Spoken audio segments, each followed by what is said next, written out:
për ta vëllai janë nuk dina për asnjë prej tyre se kanë gënjy ndehen në jetën e vet. Unë kam studiu hadithin. Kur merrem me hadith, e kemi një rregull. Sahabët janë të drejtë. Ata nuk gënjejnë. Ata nuk e thonë vetë të vërtetë. Kjo është parimi.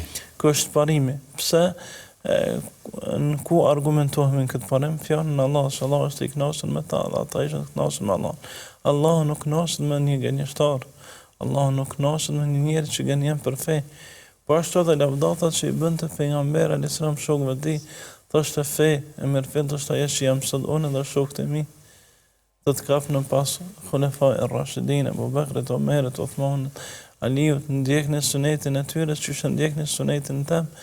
Pra tregon të gjithë këto vërtetime për gjendjen e këtyre njerëzve.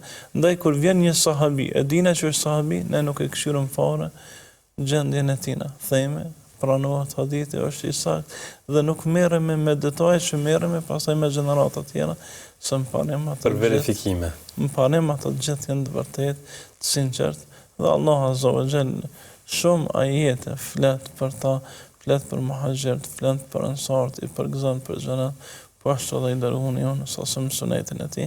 Ndaj është pjesë e akides tonë që gjithë sahabët janë njerëz më të mirë që kanë shkel sipërfaqen e tokës mas pejgamberëve të Allahut Azza wa Jall.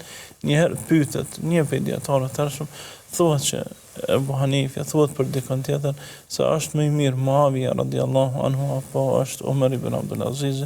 Ai përgjigjet se plohni që i ka rënë në rrugën e Allahut Muawiyas zbashku me pejgamberin sallallahu është më i mirë se sa Umar ibn Abdul Aziz dhe krejt ata që janë me ta.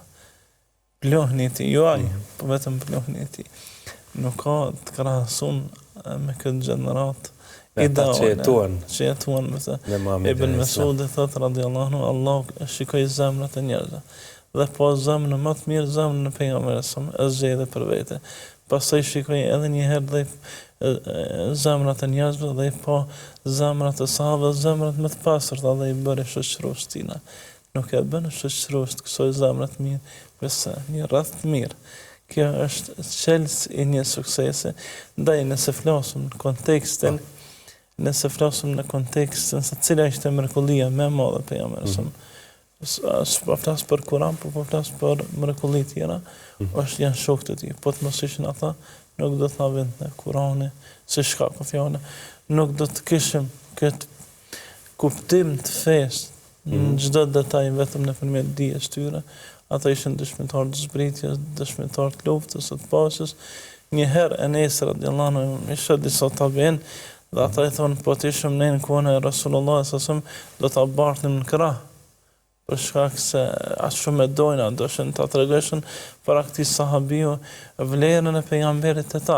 Kjo përpjekje ju dështoi kur tha po të ishin në betejën e Ahzabit për krah, në krah do të javë dërgonet Kurajshve dhe do ta dorëzonet.